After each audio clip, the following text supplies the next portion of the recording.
আসসালামু আলাইকুম বন্ধুরা।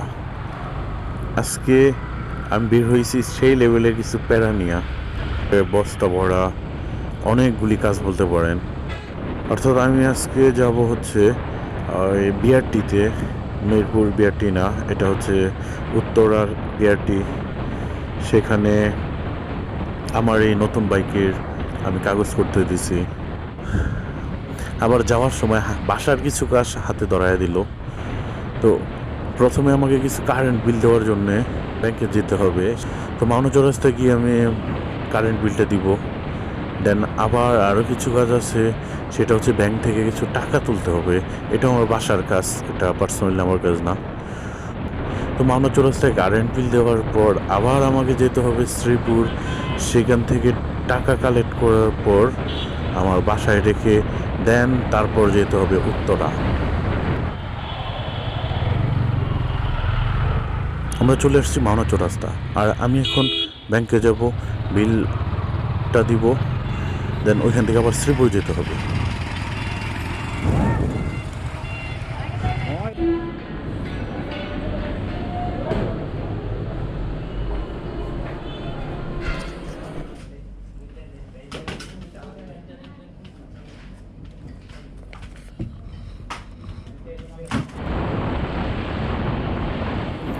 এখন আমার বিদ্যুৎ বিল দেওয়া শেষ। এখন যাচ্ছি হচ্ছে শ্রীপুর আমরা টাকাটা তুলতে, দেন আমরা আবার উত্তরার দিকে যাব। তো আমার বাইকের কাগজ হয়েছে হচ্ছে আজ থেকে 2 মাস আগে। 2 মাস আগে আমার কাছে মেসেজ আসছিল, ওইটা আমি ফিঙ্গারপ্রিন্ট দিয়ে আসতে আর আমার নতুন নাম্বার প্লেট হয়েছে সেটা আমার নিয়ে আসতে আমার কাছে মেসেজ আসছিল।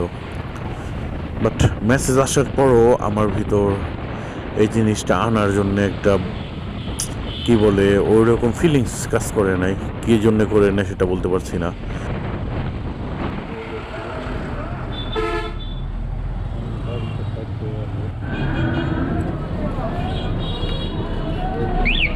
আমরা এই তো শ্রীপুর চলে আসছি। যত তাড়াতাড়ি পারি আগলা যে বাড়তি কাজগুলি আছে এই টুকটাক এই কাজগুলি আগে শেষ করতে হবে। আর না হয় ঢাকা যাওয়ার পর একদিনে ক্যাপচার করতে পারবো কি না এতগুলি কাজ সেটা বলতে পারছি না।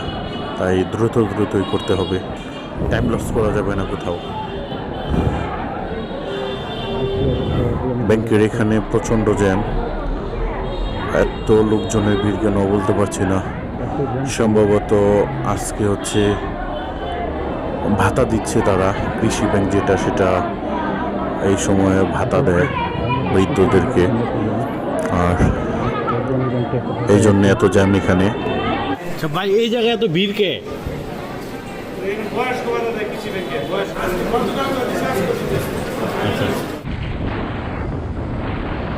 আমি এখন উত্তরা বিআরটিতে যাচ্ছি। তো যাওয়ার পথে আমি শেয়ার করি কী কী পেপারস আমি নিলাম। আমি আজকে পেপারস হিসেবে নিয়েছি হচ্ছে আমার ট্যাক্স টোকেন, নাম্বারের যে পেপারস সেটা, আর হচ্ছে ব্যাংক মানি রিসিপ্ট যেটা সেটা, আর আমার যে ভোটার আইডি কার্ডের ফটোকপি আছে সেটা আমি নিয়ে নিছি। আর মনে হয় তেমন কিছু এখানে প্রয়োজন হয় না। আর এই বিআরটির কাজ শেষ করার পর আবার আমার চিন্তা আছে যে আমার বাইকের কিছু কাজ জমছে, যেহেতু আমি ওইদিকে যাবই আজকে। তো যদি হাতে সময় পাই তাহলে চলে যাব বংশাল। কিছুদিন আগে আমি এই বাইক নেওয়ার পর আমি একটা অ্যাক্সিডেন্ট করছিলাম, সেটা কোনো একটা ব্লগে আপনারা অবশ্যই দেখতে পারবেন অথবা সম্পূর্ণ ঘটনাটা শুনতে পারবেন। আমি ওই অ্যাক্সিডেন্ট করার পর আমার বাইকের হ্যান্ডেলটা কিছুটা বাঁকা হয়ে যায়। আমি ওই হ্যান্ডেলটা আমি চেঞ্জ করব। বংশাল যাওয়ার পর আমার বাইকের মোটামুটি বেশ কাজ জমছে, গেলেই দেখতে পারবেন।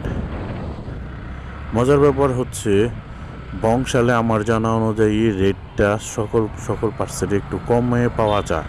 এই বাইকটা যেটা R15B3 হ্যান্ডেল বার, এটার প্রাইস চাইছে হচ্ছে 7,000 টাকা প্লাস।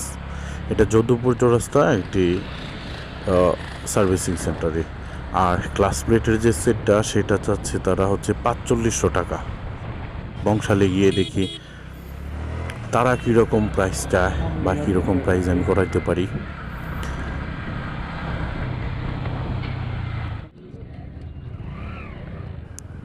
ড্রাইভিং লাইসেন্সের জন্য ড্রাইভারদের যে পরীক্ষাটা নেওয়া হয় সেটা হচ্ছে এই যে উত্তরা বিআরটিতে এরকমভাবেই পরীক্ষা নেওয়া হয়। আর এখানকার এটার নিয়ম হচ্ছে বাইক ড্রাইভ করার সময় এখানে যে খুঁটি আকারে যে এটা চিহ্নটা দেওয়া আছে সেটার ভিতর দিয়ে ঘুরে আসতে হবে। আর এর ভিতর পা ফেললে হবে না, যদি পা ফেলে দেয় তাহলে সে ডিসকোয়ালিফাই হিসাবে সে বাতিল হয়ে যাবে। তো আমরা একটু দেখি এখানে যারা ড্রাইভার লাইসেন্স করতে আসছে তারা কীরকমটা অভিজ্ঞতা নিয়ে আসছে। আসলে ড্রাইভিং এই পরীক্ষাগুলি খুব ইজি মনে হয়, বাট এতটাও ইজি না। আমি নিজে কঠিন এটা কখনোই ভাবতাম না, বাট মানুষের এই পরীক্ষাতে দেখে আমার কাছে মনে হয়েছে না, এটা মনে হয় সত্যি সত্যি কঠিন। আর না হয় তারা পারে না কেন।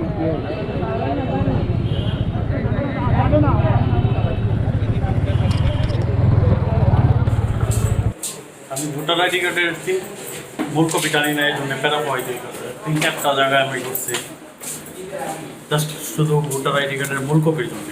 ফটোকপি নিয়ে আসছি, তা দিয়ে হবে না, এখানে একটু 2-3 জায়গায় যাইতে হইতেছে, দেন তারা বলছে হবে ইনশাল্লাহ। দেখি মোটামুটি 3-4 ঘন্টা হয়ে গেছে, কিন্তু নাম্বার প্লেট এখনো লাগাতে পারছি না। 3 এটা নম্বর হচ্ছে আমাদের এই সমস্যা, 2 নম্বর আমার নিজের কাউন্টারে ভুল, যোগাযোগ এই জন্য করুন। লাগাতে পারছি না। দেখি আর কতক্ষণ সেবা লাগে। গ্রহীতাদের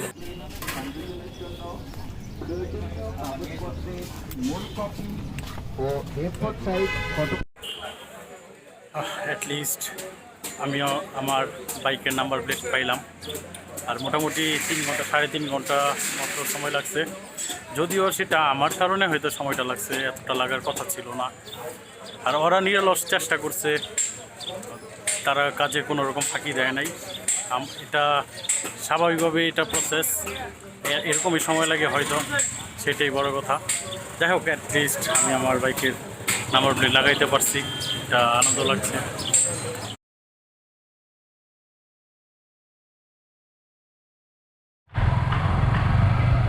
আমরা বিআরটি থেকে চলে আসছি, আর পাশে যেহেতু দিয়াবাড়ি, তো দিয়াবাড়ি আমরা থামবো না, বাট দিয়াবাড়ি দিয়ে আমি একটা চক্কর দিয়ে এভাবে ঘুরে দেন বংশালের দিকে আবার রওনা হব। এখানে 3 ঘন্টার মতো সময় লাগছে আমার নাম্বার প্লেট আর ফিঙ্গারপ্রিন্ট দিতে। আর এইটা আমি তাদেরকে কোনো রকম দোষারোপ করবো না, আমার কাছে সম্পূর্ণ প্রসেসিংটা এরকম এই টাইম নেয় এরকম মনে হয়েছে যে তারা যে কাজের কোনো একটা অবহেলা করছে এরকমটা আমার কাছে চোখে ধরা পড়ে নাই। তারা সিরিয়াল মতোই কাজ করে যাচ্ছে, বরঞ্চ আমি ভোটার আইডি কার্ডের মূল কপিটা আনি নাই, সেই জন্যে আমাকে আধা ঘন্টার মতো একটু প্যারা পোয়াইতে হয়েছে। তারপর তারা এটাই আবার তারা নিজেরাই সলভ করে দিছে। এটা আমার জন্যে, তারা ইচ্ছা করলে আরও ঘুরাইতে পারতো, কিন্তু করে নাই, তাই সেই ইচ্ছাটা এই জন্য ভালো লাগছে।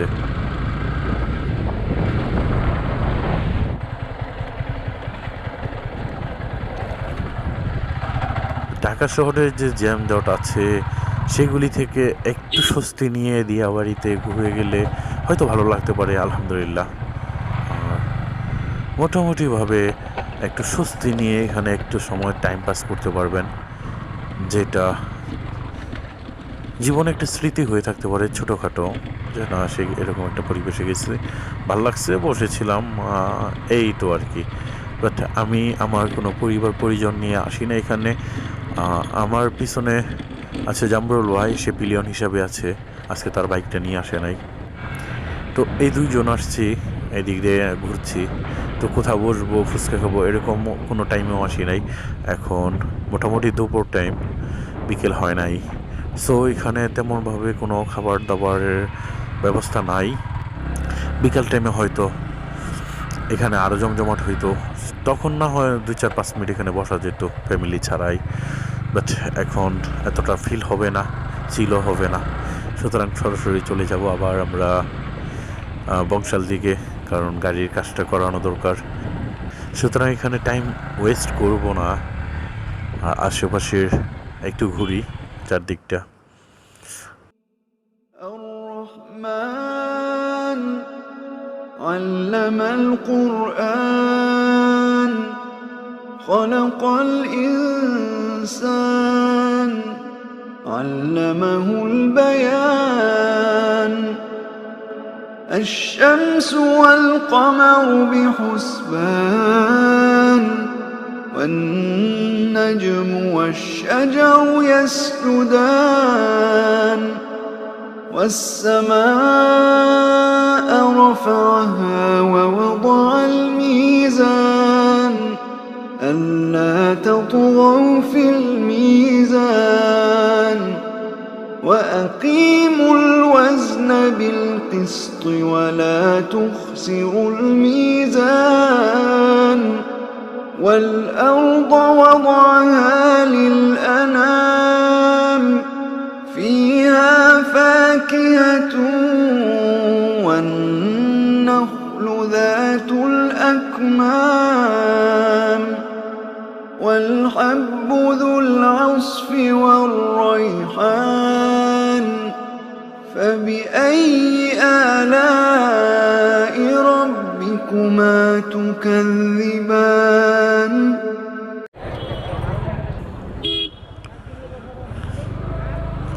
আমরা চলে আসছি গুলিস্তানের হেবিজিবি জায়গায়, যেখানে 100, 150 কাপড় চাপড়ের দাম, সারাক্ষণ হইচই। আর এখানে প্রচণ্ডভাবে জ্যাম, একটু জ্যামের মধ্যেই আছি। পাশেই বংশাল, আর বেশিক্ষণ সময় হয়তো লাগবে না, 15-20 মিনিট সময় লাগবে। যাই, দেন তারপর আবার দেখা হবে।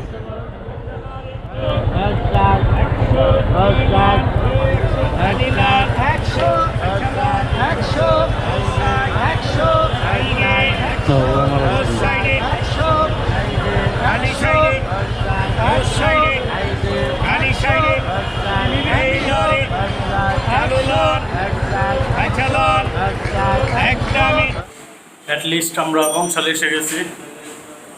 এখন রাসেল ভাইকে বাইকটা দিচ্ছি, সে চালিয়ে দেখবে কী কী প্রবলেম আছে। আর দেখি কে আসুক, সে আসলে তো অবশ্যই বলবে।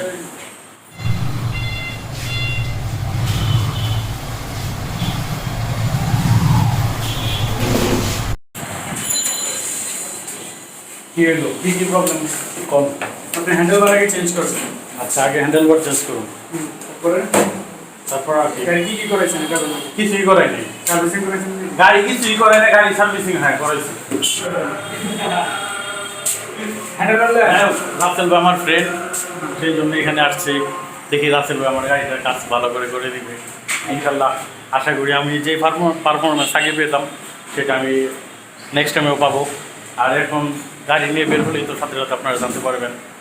তো দেখি রাসেল ভাই কেমন কাজ করে। রাসেল ভাইয়ের কাছে দায়িত্ব ছেড়ে দিলাম, গাড়ি এখন আপনার 2 ঘন্টা দিয়ে গেছে। 2 ঘন্টা তো নেই আমার। হ্যাঁ, আচ্ছা ঠিক আছে। এই আমার হলেন না তো টাইম তো পুরো। এই যে, এই রাসেল ভাই, এই দিকে আন, রাসেল ভাই শুনেন, এই দিকে আন। আমি আপনার লাইট জ্বালাই দেব ভাই। না লাইটটা জ্বালাই দেবো, শুনেন এদিকে আন। তাহলে আরে ভাই ঠিক আছে, এখন তাহলে আমরা কি করতেছি? ক্লাস প্লেট চেঞ্জ করতেছি, মোবিল চেঞ্জ করতেছি আর প্রেসার প্লেটটা চেঞ্জ করতেছি। Pressure plate, mobil, clutch plate আর মানে বাকি সহ একেবারে সেট, ক্লাস প্লেটের যে সেটটা এটা, আর হলো হ্যান্ডেল বার, এতটুকু। আর কিছু না কিছু জাস্ট এতটুকু করার পর আমি আমার গাড়ির পারফরমেন্স দেখবো ইনশাল্লাহ কি দাঁড়ায়। আর আগে মোটামুটি এতটা সার্ভিস ভালো পাই নাই। আর আমার কাছে আমার প্রতি আমার একটাই দুঃখ, মাত্র 5,500 কিলোমিটার চালাইছি, ক্লাস প্লেটটা মোটামুটি একটু দুর্বল হয়ে গেছে।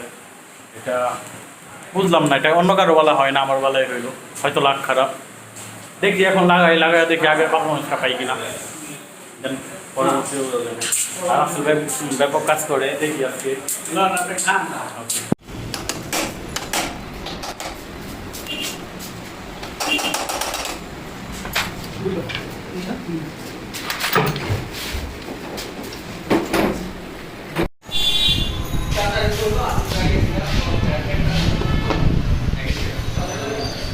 আমার বাইকের হাত একটা পঙ্গু, আর এক হাত মোটামুটি সবল আছে।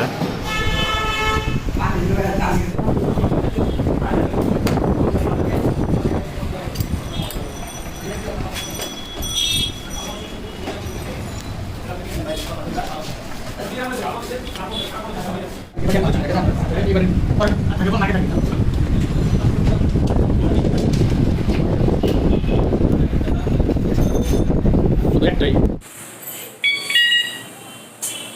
আমার গাড়ির কাজ মোটামুটি রেডি। এখন start দিব।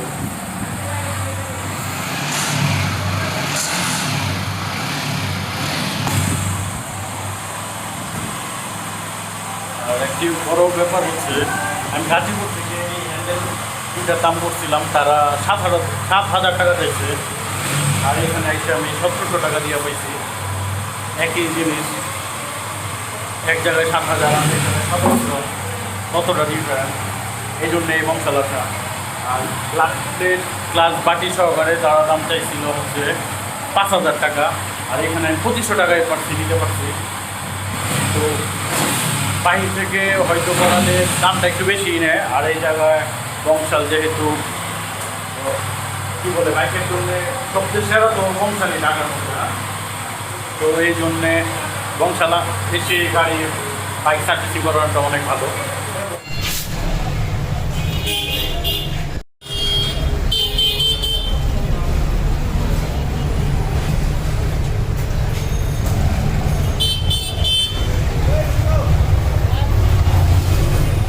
এই হচ্ছে আমার জীবনের বড় একটা স্মৃতি, আমার স্টুডেন্ট লাইফ, ইউনিভার্সিটি লাইফ। এটাই সেই স্ট্যানফোর্ড ইউনিভার্সিটি, যেটা আমার জীবনে 4-5টা বছর আমার এটার ভিতর আসতে হয়েছে, যাইতে হয়েছে। তো অনেক স্মৃতি লোকায় আছে এটার ভিতর। I love you Stanford University. যাই হোক, এখন ইচ্ছে হলেও তো আর তেমনভাবে আসা হয় না, বা ইচ্ছে হলে আসতেও পারি না। করোনার জন্য এমনিতেই ভার্সিটি বন্ধ, তবুও চেষ্টা থাকবে ভিতরে একটু ঢোকার চেষ্টা করবো আর কি। আর ইনশাল্লাহ যেহেতু আমি এখানকার স্টুডেন্ট, ঢুকতে তো অবশ্যই পারবো। একটু ভিতরের দিকে যাই।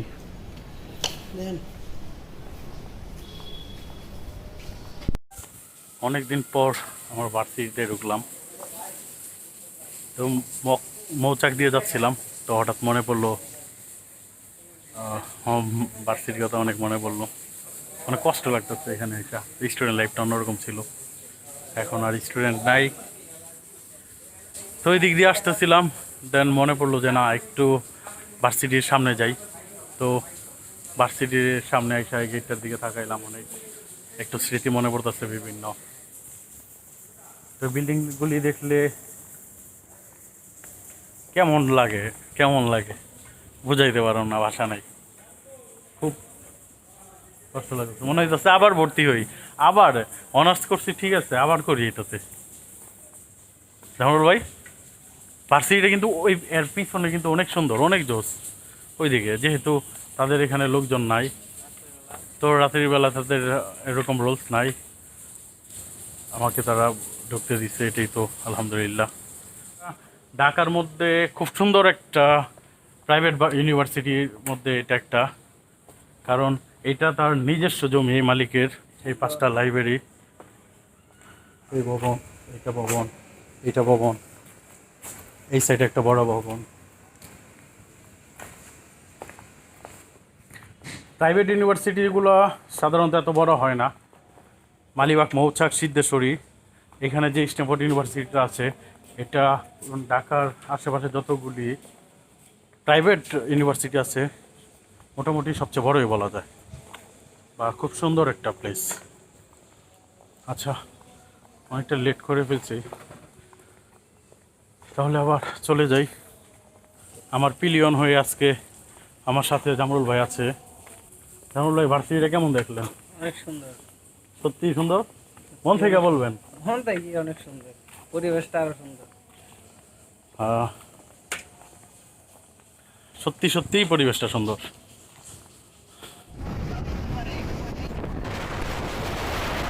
তো বাড়ির উদ্দেশ্যে রওনা হয়েছি। জমকালো ঢাকা শহরের একটু সিনারি টিনারি দেখি, দেন আমরা আজকের ব্লগটি এখানেই শেষ করে দিতে হচ্ছে, যেহেতু অনেক রাত হয়ে গেছে আর অনেকটা শারীরিকভাবে সারাদিন প্রেশার নিতে হয়েছে। আর বেশি কথা বললে একটু বোরিং চলে আসতে পারে, আর ভিডিওটাও অনেক লম্বা হয়ে যাচ্ছে, সেটা আপনাদের কাছেও বোরিং লাগতে পারে। যে জন্যে আর তেমন কথা বাড়াতে চাচ্ছি না, ব্লগটা আজকে এই পর্যন্তই সমাপ্ত করে দিতে যাচ্ছি। রোডের সিনারি দেখতে দেখতে ব্লগটা শেষ করে দেব, এই আর কি। আর অবশ্যই আপনারা আমার পাশে থাকবেন, আমার জন্য দোয়া করবেন, আপনাদের প্রতিও আমার দোয়া রইল। আল্লাহ হাফেজ, আসসালামু আলাইকুম।